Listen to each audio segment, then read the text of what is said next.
अस्सलामु अलैकुम रहमतुल्लाहि व बरकातहू। ताख़ीर मुझसे नहीं हुई और जिस ट्रेन से मैं निकला था 11 बजे पहुंचना था, टेक्निकल ख़राबी की वजह से वो 1 घंटा 10 मिनट ताख़ीर से पहुंची। माज़रत चाहता हूं कि ताख़ीर से मैं हाज़िर हुआ।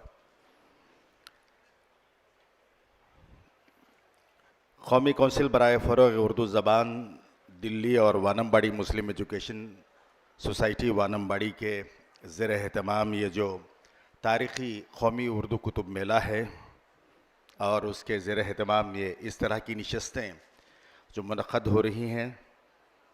आज कल जो इसका इख्तिताम होगा इस किताबी मेले का, और आज इस सेशन में, इस इजलास में जिसका मौजू है उर्दू सहाफ़त और मीडिया, मुझे इस बारौनक़ इज्तिमा से खिताब करने का मौका मिला है। मैं मुंतज़मीन को दिल की गहराइयों से शुक्रिया अदा करना चाहूँगा, बिलख़ुसूस हमारे देरना अज़ीज़ जनाब अकबर ज़ाहिद साहब को, जिन्होंने मुझे यहाँ आने की दावत दी और मेरे रूबरू उर्दू के जय्यद असातिज़ा कराम हैं प्रोफेसर सज्जाद हुसैन साहब और हाफिज़ माफ़ कीजिएगा क़ाज़ी हबीबुल्लाह साहब और मेरे अज़ीज़ दोस्त सईदुद्दीन साहब और दीगर अहम अहबाब जो यहाँ तशरीफ़ फरमा हैं, और मेरे बहुत ही अज़ीज़ और प्यारे दोस्त इम्तियाज़ खलील साहब भी यहाँ हैं। जब मैं दाखिल हो रहा था उजलत में तो आपकी आवाज़ गूंज रही थी। मैं समझता हूँ कि जनाब अज़द नवाज़ साहब जो रोज़नामा सालार के मुदीर हैं और जनाब इम्तियाज़ खलील साहब ने मौजू के हवाले से आपको बहुत सी अहम बातें और बहुत से अहम नुकात से रूबरू किया है। मैं पूरी तरह उनकी तकारीर से लुत्फ़अंदोज़ नहीं हो सका और मुस्तफ़ीज़ भी नहीं हो सका, इस लिहाज से जितनी कम मेरी मालूमात हैं आपके साथ मैं ये शेयर करना चाहूँगा। हम सब वाकिफ़ हैं कि इस साल, यानी मेरा मतलब यह है कि साल 2022 में मार्च 27 को उर्दू सहाफ़त के हिंदुस्तान में 200 साल मुकम्मल हुए। जामे जहानुमा जो अखबार कलकत्ते से शाये हुआ था, उसके नाशिर गैर मुस्लिम रहे हैं हरिहर दत्त, और आज जो अहम अखबारात हमारे रूबरू हैं मुल्क में, राष्ट्रीय सहारा हो या इनकलाब, इनके मालिकान भी गैर मुस्लिम अहबाब हैं। इस लिहाज से ये गैर मुस्लिम का मैंने ये लफ्ज़ इस्तेमाल किया कि जहाँ ज़बान को एक सिर्फ़ मज़हब के मानने वाले इनसे जोड़ा जाता है, ये इस बात की तस्दीक है कि रोज़े अव्वल से उर्दू सहाफ़त की आबियारी में, इसको फ़रोग़ देने में हिंदुस्तानियों ने बढ़ चढ़ कर हिस्सा लिया था, न कि सिर्फ़ किसी एक मज़हब के मानने वालों ने। मौलाना आज़ाद नेशनल उर्दू यूनिवर्सिटी मुल्क की वो वाहिद यूनिवर्सिटी रही है जहाँ कारवान उर्दू सहाफ़त 200 साल उर्दू सहाफ़त के इसका जश्न मनाया गया।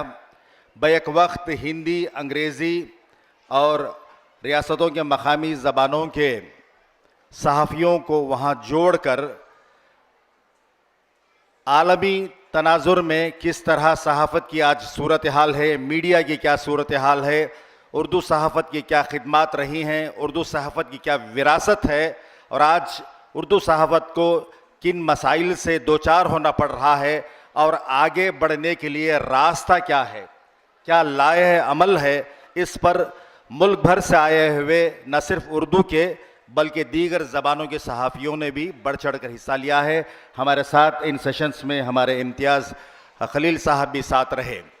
बात ये अर्ज़ करनी है कि सहाफ़त जो है हमारे हालात का आईना है, सहाफ़ी नब्बाज़ है हालात का, और नॉन प्रिजुडाइज्ड होकर यानी गैर जानिबदाराना होकर सहाफ़ी बनकर आज के माहौल में रहना बज़ाते खुद एक कमाल है, एक करिश्मा है। आज सहाफ़त की जितनी अहमियत पहले थी आज भी उतनी ही है। पहले सहाफ़त मिशन हुआ करती थी, आज एक मशीनी किरदार की हामिल बन गई है सहाफ़त। आज मफाद परस्ती को बढ़ावा देने के लिए सहाफ़त अक्सर यूं देखा जाए कि मुल्क में 80% प्रिंट और इलेक्ट्रॉनिक मीडिया आज कॉम्प्रोमाइज कर रहा है, हालात के साथ समझौता कर रहा है, गोशे आफियत तलाश कर रहा है अरबे अरबे इख्तिदार के कदमों में बैठने के लिए। अभी 2 दिन पहले रियासत कर्नाटक के एक खद्दावर उर्दू सहाफ़ी जो मोतबर नक़द और शायर भी हैं जनाब हामिद अकमल साहब, इनके खिदमात के एतराफ़ में गुलबर्गे में अंजुमन तरक्की उर्दू ने कारनामा हयात अवार्ड पेश किया। वहाँ भी उर्दू सहाफ़त के हवाले से कई बातें सामने आईं। एक अहम बात यह रही कि उर्दू सहाफ़त को रोज़े अव्वल ही से आजमाइशों का सामना करना पड़ा और ये सिलसिला आज भी दराज है। यूँ कहना चाहिए कि उर्दू सहाफ़ियों को आजमाइशों से जो रिश्ता रहा है वो अपनी पेशे के एतबार से, शख्सियत के एतबार से आजमाइश और सहाफ़ी बनकर रहना एक सिक्के के 2 रुख की तरह है। मैं बात को मुख्तसर करते हुए ये कहना चाहूँगा कि आज कई उर्दू एकेडमीज़ जो हैं वर्कशॉप मुनक़द करती हैं, कारगाह मुनक़द करती हैं तरबियत देने के लिए, उर्दू सहाफ़ियों को हालात से वाकिफ़ियत करवाने के लिए, बदलते मंजरनामे से रूशनास करवाने के लिए। मगर कई सहाफ़ियों ने यह बात भी रखी है कि उर्दू अखबारात के मालिकान के लिए भी एक वर्कशॉप मुनक़द की जानी चाहिए, क्योंकि अक्सर यह कहा जाता है कि जिस तरीक़े से अंग्रेज़ी, हिंदी और दीगर ज़बानों के अखबारात काम करते हैं, बहुत ही कम उर्दू अखबारात को वो खुशनसीबी मैसर है कि वहाँ मुनज़्ज़म तौर पर काम होता है। वरना तो यूँ है कि एक ही आदमी हरफन मौला की तरह हर काम करे, रिपोर्टिंग का काम करे, डेस्क पर भी बैठे और इदारत का भी काम करे, इदारिया भी लिखे, तबसरों की जान पड़ताल भी करे, वगैरह वगैरह। मगर आज मुझे यूँ महसूस होता है कि इम्तियाज़ खलील साहब में जब दाखिल हो रहा तो कह रहे थे कि हम संजय सराफ को देखते हैं जिन्होंने उर्दू को फिर से ताबिंदा करने के लिए, मुझे भी 2 मरतबा जश्न रेख्ता में हाजिर होने का मौका मिला। वहाँ अगर आप देखते हैं तो यूँ महसूस होगा कि 90% वो जमा हैं जो नौजवान हैं मगर जिनकी मादरी ज़बान उर्दू नहीं है। वो जादू जगाया है उर्दू के नाम पर और उर्दू की तहजीब को ताबिंदा करने के लिए। इसी तरह हमारे पास भी सरमायाकारों की ना कमी है, बल्कि जिस्तजू और मैलान जो होना चाहिए, जो कमिटमेंट होना चाहिए, उसकी कमी है। हम उर्दू के काम को जोखम से जोड़ते हैं, रिस्क हमारे पास वो नज़र आती है, मगर बेखौफ व ख़तर उर्दू का काम करने वालों की आज कमी है। फिर भी ये गनीमत है कि रियासत कर्नाटक, जहाँ आज़ादी की तहरीक के दौरान भी अखबारात थे, रसाइल थे, उसके तादाद ज़्यादा हुआ करती थी, मगर हालात के मद्दोजज़र और हालात के नशोब फराज के बावजूद भी आज अखबारात सांसें ले रहे हैं। मगर जाहिर है कि अखबारात की सरपरस्ती करने वाले ख़ारीन में कमी आ गई है। कई ऐसे हमारे जाने पहचाने अहबाब हैं, मुल्क भर के मुख्तलिफ़ रियासतों में रहते हैं, वहाँ उर्दू अखबार तबर्रुक के तौर पर ख़रीदा जाता है। अंग्रेज़ी अखबार या हिंदी अखबार के साथ उर्दू भी अखबार सिर्फ़ ये देखने के लिए कि अपनी मिल्लत के क्या हालात हैं और हमारा मुस्लिम माशरा किन हालात से दो चार है, क्या तकारीब हो रही हैं, और माफ़ कीजिएगा कि इंतकाल पर मलाल के हवाले से भी हम देखते हैं कि कौन कौन हमसे रुखसत हो रहे हैं, वगैरह वगैरह। कोशिश ये होनी चाहिए थी कि अंग्रेज़ी अखबारात और दीगर बड़े अखबारात के साथ उर्दू अखबारात भी उस रविश को अपनाते हुए आगे बढ़ें। मगर अक्सर ये देखा जाता है कि मैनेजमेंट जो है उर्दू अखबारात का, वो बसीरत से मामूर होने के बजाय काहिली को उन्होंने अपने दामन में बसा लिया है। बस ये देखा जाता है कि वो अपने एक तयशुदा एजेंडे के तहत काम करते हैं। वहाँ नफ़ा कमाना वो अहम होता है, बल्कि वो मिशनरी ज़ील जो मिशन हुआ करता था, जो अखबारात तहरीक हुआ करते थे, आज उस मतमह नज़र में तब्दीली आ गई है। मैं इस प्लेटफार्म से और इस तारीख़ी कुतुब मेले से, जहां वानमबाड़ी उर्दू का जुनूबी हिंदुस्तान में अहम मरकज़ है, जहां की दरसगाह इस्लामिया कॉलेज की अपनी एक विरासत है, और इस आरकाट रीजन में उर्दू का जो चलन है, इसके ताल्लुक़ से दिल्ली से भी कई अहबाब ने जब पूछा कि वानमबाड़ी के हवाले से, हमने कहा कि हमने जो कहा है, अब जो हम कह रहे हैं, बेहतर है कि आप वहाँ जाएं और देखें कि रिस्पांस क्या होता है। बताया गया था कि 2 साल कबल मालेगांव महाराष्ट्र में एक तहरीक के तौर पर कामयाबी से हमकनार हुआ था किताबी मेला।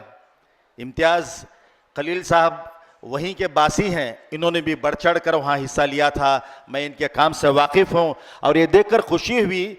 मैं समझा था जो साहब मुझे लेने आए थे स्टेशन, मैंने उनसे पूछा क्या कुछ सुनने वाला भी होंगे जहाँ हम जा रहे हैं। आमतौर पर इस तरह के जो प्रोग्राम होते हैं वहाँ सिर्फ गिनती के 50 लोग भी हो जाते हैं तो बहुत बड़ा उसको करिश्मा समझा जाता है। इतनी बड़ी तादाद तलबा की और सबसे बढ़कर ख़वातीन की ये तादाद देखकर जी खुश हो गया कि कम से कम हम इस प्लेटफार्म से कुछ कहें या ना कहें, मगर उर्दू के हवाले से इस कदर बड़ा मजमुआ हौसला बख्श रहा है। और मैं समझता हूँ कि उर्दू अखबार को आप सबकी सरपरस्ती, जहाँ से भी अखबार निकले, उर्दू अखबारात को ख़रीद कर अगर हम पढ़ते हैं तो ज़ाहिर है कि उर्दू अखबारात की बका और सलामती यकीनी बन जाती है। उर्दू अखबारात के साथ महज रस्मी हमदर्दी रखना ज़ाहिर है इसकी बका और सलामती के लिए काफ़ी नहीं है।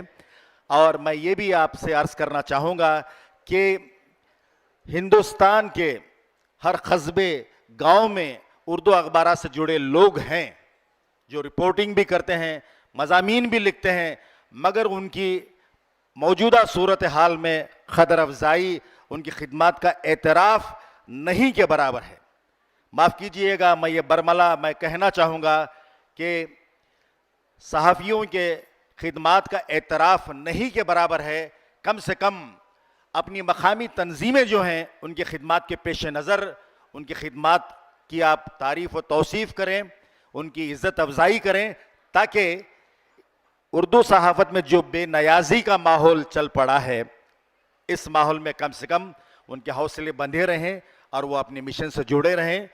आखिर में ये कहना चाहूँगा कि उर्दू सहाफ़त ने जहाँ 200 साल मुकम्मल कर लिए हैं, वहीं मीडिया, इलेक्ट्रॉनिक मीडिया अगर हम देखें, सोशल मीडिया अगर हम वहाँ देखें, वहाँ भी उर्दू का चलन है। मगर ज़्यादातर यूट्यूब चैनल्स जो ख़बरों की इशाअत का काम करते हैं, वहाँ ख़बरों की इशाअत और ख़बरों की तरसील से ज़्यादा मजलिसी कल्चर वहाँ नज़र आता है कि कौन सी तकरीब हुई और किसने क्या कहा। इससे बढ़कर इश्यूज़ को लेकर, आवाम से जुड़े हुए मसाइल को लेकर उजागर करना, मैं आपके रूबरू, आप मुझसे बेहतर जानते होंगे, द वायर है, द क्विंट है और अजीत अंजुम का चैनल है। अब रवीश कुमार जिन हालात से 2-4 हैं, फिर इसके बाद उनका अब एक चैनल भी चल पड़ा है। मैं इन चैनल्स को, जिनके नाम मैंने आपके रूबरू लिए, इनको मैं एक मुतबादल मीडिया मानता हूँ, एक अल्टरनेटिव मीडिया। क्योंकि बड़े बड़े कारपोरेट हाउसेस आज, चाहे वो अदानी हो या अंबानी हो, इन सब ने हमेशा ये समझा है कि जो कुछ अरबाब इख्तिदार करते हैं वो सच है। यानी झूठ को कई बार सच की तरह पेश किया जा रहा है। आप देखिएगा कि आज मीडिया जो है आम आदमी की आवाज़ बनने के बजाय अमीरों के गुनगाने को इसने फौकियत दी है। एक छोटी सी मिसाल है कि अंबानी के घर में जो भी निजी तकरीब होती है, शादी ब्याह हो या मंगनी हो, अखबारों की सुर्खी बन जाता है। आज मुल्क के जो अहम मसाइल हैं, एक माशी इफलास से मुल्क गुजर रहा है, महंगाई बढ़ रही है, आम आदमी की ज़िंदगी पहले जिस तरह की थी आज भी वही है। आम आदमी को ये नहीं मालूम कि मुल्क की इकोनॉमिक पॉलिसी क्या है, अखबारात का क्या रोल था, क्या है और किस तरह से चल रहा है। मगर जो कुछ भी हो, मेरी नज़र में उर्दू सहाफ़त ने आज इन मसाइल का दामन पकड़ के रखा है और मसाइल की वाकिफियत करवाने के लिए आवाज़ बनकर उर्दू सहाफ़त आज भी काम कर रही है। तकरीबन 30 बरस पहले मैंने जनाब शाहिद सिद्दीकी मुदीर नई दुनिया दिल्ली, उनका मैंने इंटरव्यू किया था बेंगलोर में। उन्होंने एक बात कही थी कि आज मिल्लत में क़ियादत का फुक़दान है, बहरान है। आज उर्दू सहाफ़त को मिली क़ियादत का भी रोल अदा करना है। मुख्तलिफ मराहिल से गुजरने के बावजूद भी उर्दू सहाफ़त क़ियादत का रोल निभा रही है। आज गौर से आप देखें, बाखबरी का यह दौर है। आज इंफॉर्मेशन एक्सप्लोजन है। आज मीडिया एक तरह से कहते हैं कि बिकाऊ मीडिया बन गया है। आज मीडिया गोदी मीडिया बन गया है। यहाँ हक की आवाज़ उठाने वाले कम रह गए हैं। ऐसे में मैं नौजवान नस्ल को, हमारे उन बच्चों को, मैं समझता हूं कि तकरीबन 300-400 बच्चों में 100 बच्चे तो ऐसे होंगे जो करंट अफेयर्स, मौजूदा हालात से आगाही रखने की जिस्तजू रखते हैं। मैं उनसे यह कहना चाहूँगा कि अखबार का मुताला रखें, हालात को देखें, परखें। ये आपकी ज़हनी नशोनुमा और आपकी शख्सियत साजी के लिए ये एक अहम किरदार अदा करेगा। मैं समझता हूँ कि मैंने अपना पूरा वक्त इस्तेमाल कर लिया है जो मुझे दिया गया था। मैं आप तमाम अहबाब का शुक्रगुजार हूँ, मुंतज़मीन का और वानमबाड़ी की मुस्लिम एजुकेशन सोसाइटी का। उन्हें मुबारकबाद देते हुए कि आपने मेज़बानी का ये फ़रीज़ा बड़ी खुश उसलूबी से निभाया है। ज़ाहिर है कि मुल्क भर में इसका तस्करा होगा और इसका जब क्रेडिट मिलेगा तो इस शहर के और आसपास के जितने भी गांव हैं, जैसे कि आम्बूर है, मेलविशारम है, इन तमाम हलकों के उर्दू नवाज अहबाब को पहुंचेगा। बहुत बहुत शुक्रिया।